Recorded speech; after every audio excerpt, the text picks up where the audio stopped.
Hey y'all, welcome back to Poplar Creek Farm.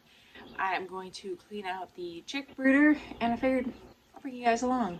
So we clean the brooder between, initially when they're teeny tiny little chicks, once a week. As they get bigger, it'll go more to 2-3 times a week. And then honestly becomes like almost every day.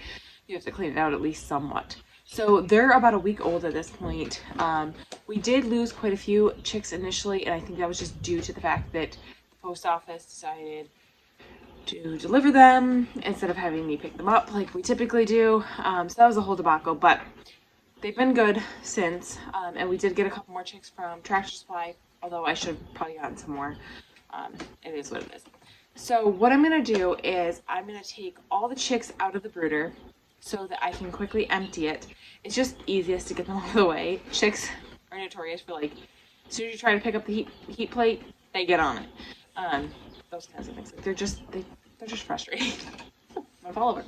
So I'm going to take them out of the brooder. I'm going to put them just in a cardboard box really quickly, get all the yuck out of the brooder, and then quickly put new bedding in, and then put them back in the brooder. It's a quick process because you don't want them to get too cold.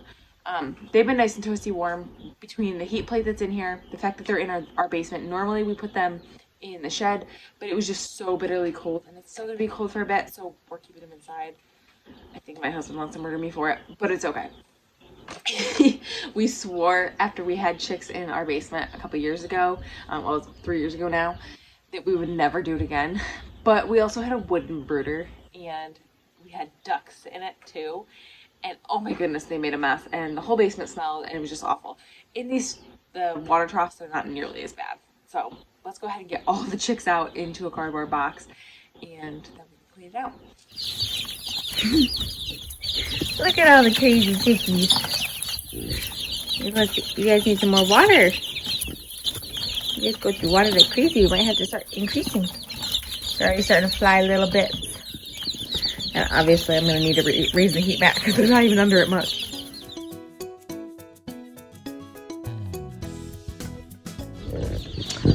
So now that all the chicks are in this box, and yes, they are very upset with me, but it's actually best for them to be in a nice small box to help keep themselves warm. I'm actually just going to empty the contents of the brooder into this box because we're inside. Normally I would empty it into like a wheelbarrow and then bring it right to the compost. But because I'm inside my basement, I don't really have that option.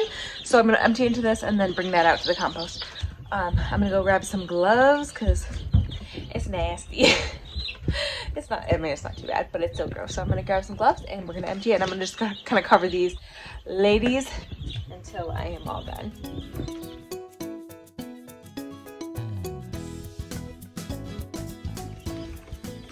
Alright, so I got a decent amount of bedding, as you see, out of their brooder, but I actually didn't get anywhere near all of it. But that's okay. I took off the top layer. I had put in quite a bit, but I took off the top layer that was really dirty, where all the poop was, where around the water dish, I took all that out.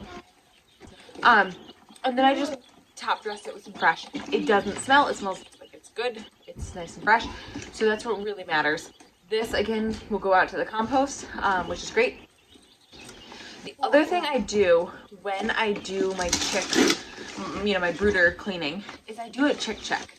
Basically, just check the health of all the chicks. Again, we've lost a bunch, so I don't want to lose any more, and I want to make sure that they're all good. There's no signs of pasty butt. Just making sure they all look healthy and that they're growing well. So that's kind of what I do, and I'll count just to make sure I know how many exactly I have, and we'll go from there. So we're going to go ahead and start putting them back. Kelly's going to go ahead and help me put them all back and just make sure that they're all good. Also, I'm going to take the opportunity to raise up their heat plate because they're getting older. Every week you can decrease it by about 5 degrees, so you can increase it a little bit in size so they're not getting overheated.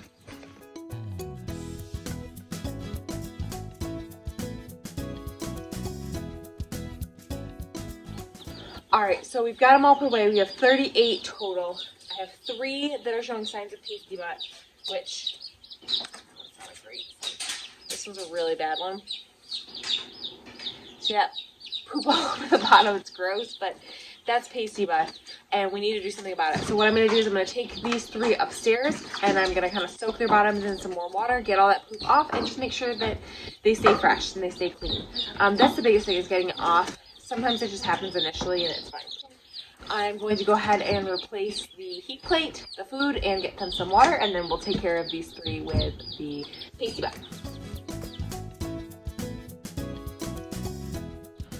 So like I said, I'm going to take these 3 upstairs, soak their bottoms, get everything off, and then get them right back in the brooder with the rest of their siblings. So thank you guys so much for hanging out with me today as we cleaned up the stinky brooder. Super fun work. And remember, we're growing today for a better tomorrow. Please like and subscribe and join me on the next one.